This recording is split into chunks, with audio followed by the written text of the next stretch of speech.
Hey folks, Malforian here, and welcome back to the channel. Well, the devs weren't lying when they said Dev Diaries would return in August. It is August 1st, and we've got Dev Diary 132, Eccentricity and Adoption. And as always, we're just going to read through this, talk about it in the comments down below, but let's just get straight into it. So they're going to be starting with the Eccentricity trait. So why add a new trait in Wards and Wardens? So in Friends and Foes, they added the Loyal and Disloyal traits, but unfortunately these came quite late in development, and as a consequence were quite underutilized. I would agree with that. I don't think they were that impactful. If I'm honest, I kind of forget they exist. They give some slight modifiers. I don't think they do much else outside of that. Like I say, I barely noticed they're in the game, so I can't even remember exactly what they do. I would agree with what they're saying there. So due to that, they decided this time around with the next DLC, they put some thought into it a little bit earlier and make sure they were a little bit more impactful. They had a few ideas. Superstitious trait, that would be quite interesting. I don't think it really fits with this DLC, if I'm honest. That's probably going to come with some of the more mystic or zany DLC later in the game's life, I would imagine. Silly versus serious. I don't think that really fits, having a silly trait or a serious trait. I'm not sure about that either. But we kind of knew all along that we wanted to do something similar to the Wild Wasteland trait in Fallout or the CK2 Lunatic trait, which I think many of us had a lot of fun with in CK2. For those unfamiliar, lunacy in CK2 was usually where we made our more out of their content. There's still echoes of this in CK3, but for the most part, lunacy isn't really the same as it was. I would agree with that. You don't really get any of these kind of events, not to the extent they were in CK2. As you can see here, the glory days of the Pants Act, just some crazy content, which always gave you a good chuckle at the time. This law will bring salvation to the realm, not having any pants, obviously, saving your realm wherever possible. The decision was made quite early in CK3's development that the lunatic trait would be analogous to real-world mental illness, so many of these events would be kind of inappropriate, which I would agree with, if you're kind of making it more of a realistic trait. As a result of this decision, we've not really had anywhere to gate our sillier side of content, so that is why they're bringing in the eccentric trait, and they didn't really want to cut this off with game rules. I did kind of cover this in a video yesterday, because I actually talked about this on the forums, saying they were going to lock stuff behind this trait. And yeah, they don't want to put it behind game rules because they don't want basically everything to have a game rule. Like, I do like they put a lot of things in game rules, so you can kind of customize the game to how you want to play. But I do agree, not everything needs to be a game rule, which is funny because later on they are adding a new game rule. And then what is eccentric? Who is eccentric?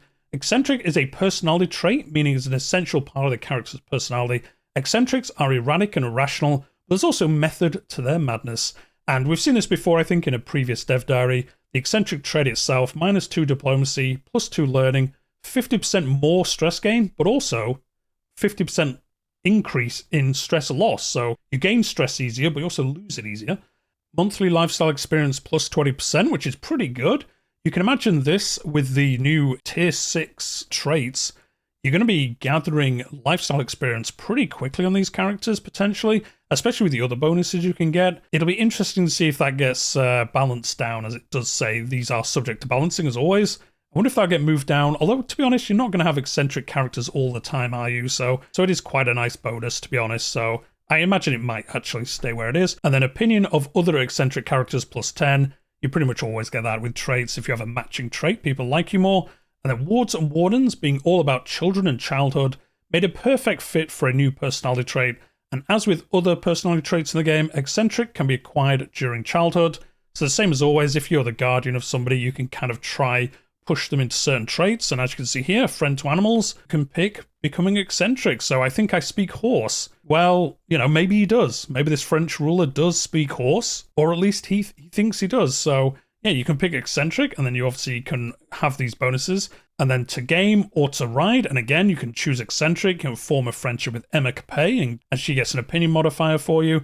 And, the same basically as all these Guardian events work, basically. So nothing too crazy. People have been known to lose their marbles later in life, so a particularly stressed character may have a mental break, which causes them to start seeing things in a more eccentric way. Now, this is interesting because most of the mental break events are all negative, or the two traits you can pick from are generally negative. You can get some like journaling, which isn't too bad, and some other ones, but for the most part, they're generally bad. So this will allow you to choose eccentric and get the trait from it, which is pretty cool. You also lose a lot of stress. You do gain erratic for 10 years, which I'm not sure what that gives. I don't think it says anywhere so far, But yeah, you can actually pick this up later in life. So that's kind of interesting seeing how that would play out. And then as you can see in the below screenshot, a non-eccentric child would just guess at the options presented to them, but an eccentric may think of something a little bit more creative. And then just an event here, familiar toys. You can choose which your kind of ancestors previously liked playing with. This is obviously part of the new DLC by the looks of it, because I don't recall seeing this event previously. And then if you are an eccentric child, you can basically just go, my ancestors didn't like any of these toys. What are you talking about, you crazy man? So yeah, like I said, this looks like one of the new events, and it's cool. There's basically like two versions of it. If you're eccentric or not, you get a different option that would appear. There's also been an audit of some existing content to add checks for the eccentric trait where sensible.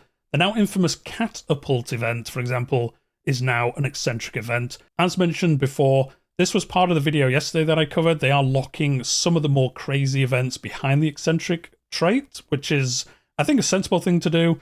People aren't really that ecstatic about having them happen all the time, so locking it behind a trait that you're not always going to have is a good way of still having them in the game, but you're going to encounter them a little less often, which is good. And then something they'd like to nip in the bud quite early is that the eccentric trait is not intended to reflect any real-world disabilities, illnesses, or neurodivergence.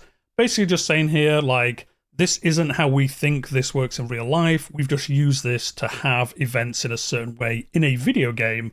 This isn't how we think real-world eccentric people are. So obviously that makes sense. It is a video game, guys, after all, so you know, don't be reading too much into a Crusader Kings video game, to be honest, and I would agree with them here. It's a good thing that they called that out. And then Eccentric is a free feature and available to everyone, but some unique content is locked behind the DLC, which makes sense. As we've seen before, you know, the base game gets updated with the actual kind of feature itself, the mechanics, but then some content related to it is behind the DLC, which is, as we've discussed, a perfect way of doing it. Everyone gets some version of the mechanic, but then if you spend money, you get some extra kind of on top for having bought it, which is fantastic.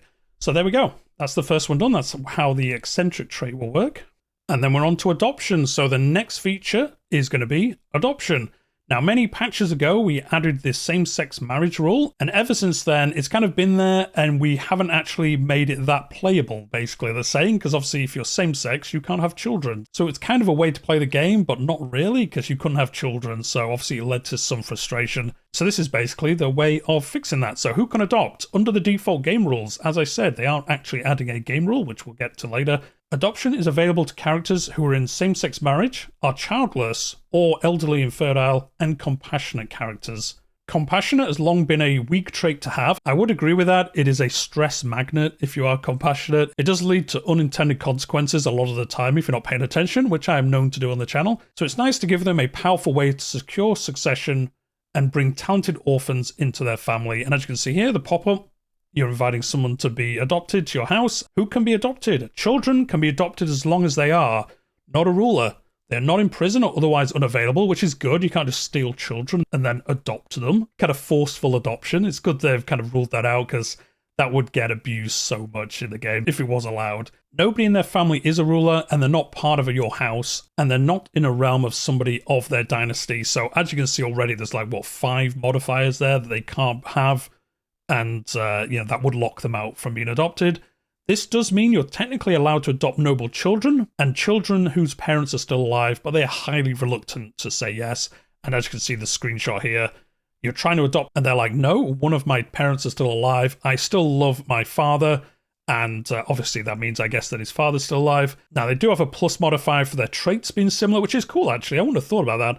So I guess if you're like a compassionate character and they're compassionate, they're probably looking at the thing like, okay, you're kind of like me, I guess. I'd be more happy to be adopted by you. But yeah, it is kind of locked behind a lot of stuff, which is cool to see. I do like the fact they have thought about this.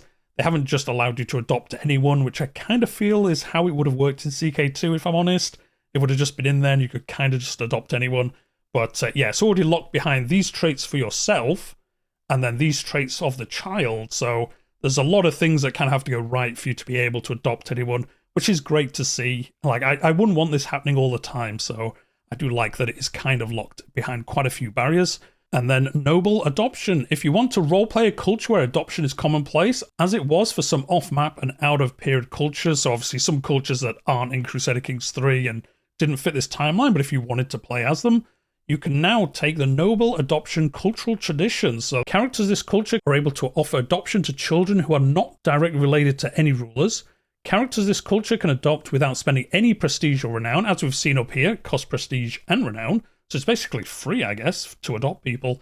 And then guardians of this culture are more effective. So this is cool, a nice bonus for, obviously, if you're not adopting anyone anyway on that character, you do get a bonus that's not directly linked to adopting people. Being a guardian will be more effective. Doesn't say how effective, but I guess it will give you a certain percentage bonus for being a guardian of someone. And then, hold on a minute, isn't this anachronistic?